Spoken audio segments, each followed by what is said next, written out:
जय श्री श्याम दोस्तों, स्वागत है आपका अपने YouTube चैनल सुनीता श्याम देवानी में। तो दोस्तों, आज मैं आपको महाशिवरात्रि व्रत कथा सुनाने जा रही हूँ। तो आप हमारी महाशिवरात्रि व्रत कथा को अंत तक जरूर सुनिएगा। तो आइए शुरू करते हैं। एक गांव में एक शिकारी रहता था। पशुओं की हत्या करके वह अपने कुटुंब को पालता था।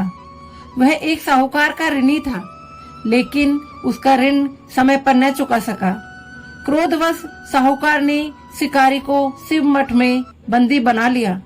संयोग से उस दिन शिवरात्रि थी। शिकारी ध्यान मगन होकर शिव संबंधी धार्मिक बातें सुनता रहा। चतुर्दशी को उसने शिवरात्रि की कथा भी सुनी।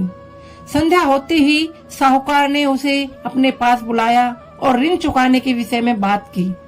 शिकारी अगले दिन सारा ऋण लौटा देने का वचन देकर बंधन से छूट गया। अपनी दिनचर्या की भांति वह जंगल में शिकार के लिए निकला, लेकिन दिन भर बंदी गृह में रहने के कारण भूख प्यास से व्याकुल था।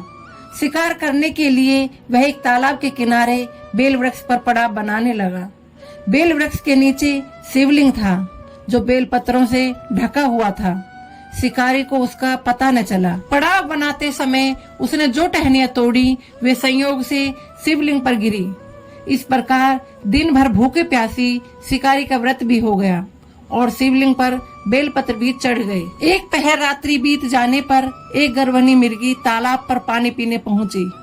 शिकारी ने धनुष पर तीर चढ़ाकर जो हित प्रत्यंचा खींची। मिर्गी बोली, मैं गर्भिणी हूँ, शीघ्र ही प्रसव करूंगी।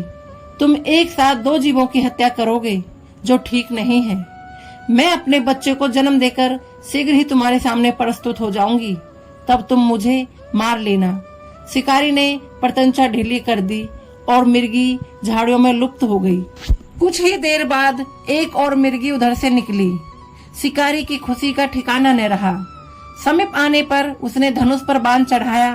तब उसे देख मिर्गी ने निवेदन किया, हे शिकारी, मैं थोड़ी देर पहले ही ऋतु से निर्वित हुई हूँ।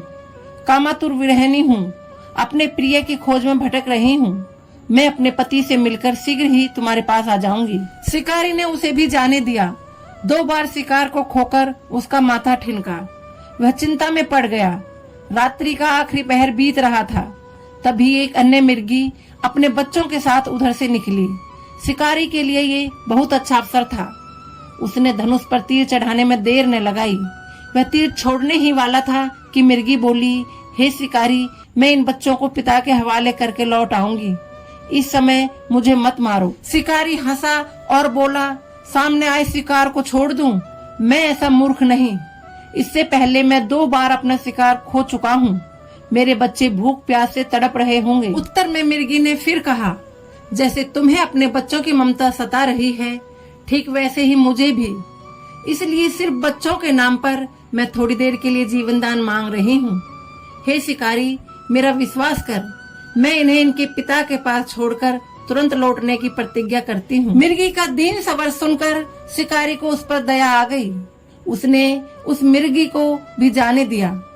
शिकार के अभाव में बेल वृक्ष पर बैठा शिकारी बेल पत्र तोड़ तोड़ कर नीचे फेंकता जा रहा था। थोड़ी ही देर हुई तो एक हष्ट पुष्ट मिर्ग उसी रास्ते पर आया। शिकारी ने सोच लिया कि इसका शिकार वह अवश्य करेगा। शिकारी के तने धनुष बाण को देखकर मिर्ग विनीत स्वर में बोला, हे शिकारी भाई, यदि तुमने मुझसे पूर्व आने वाले 3 मिर्गियों तथा उनके छोटे छोटे बच्चों को मार डाला है, तो मुझे भी मारने में विलम्ब न करो, ताकि उनके वियोग में मुझे एक क्षण भी दुख न सहना पड़े। मैं उन मिर्गियों का पति हूँ।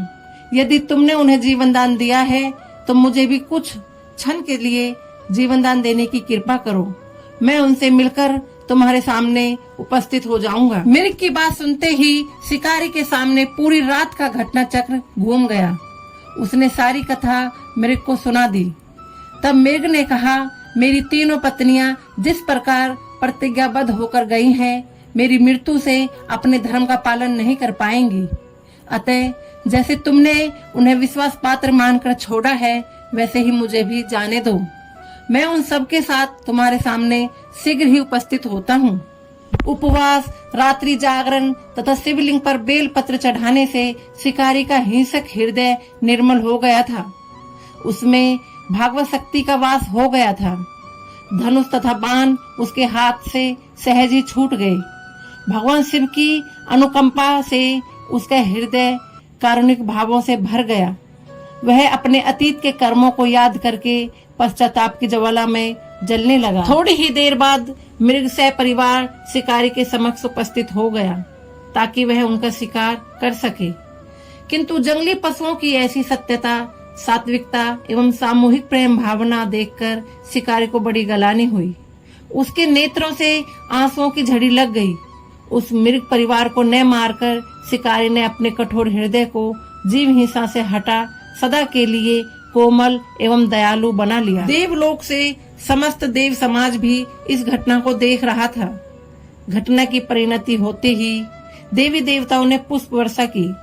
तब शिकारी तथा मृग परिवार मोक्ष को प्राप्त हुए। तो दोस्तों, ये थी हमारी महाशिवरात्रि की व्रत कथा। आपको हमारी ये कथा कैसी लगी हमें कमेंट करके जरूर बताएं और कमेंट बॉक्स में हर हर महादेव लिखना न भूलें।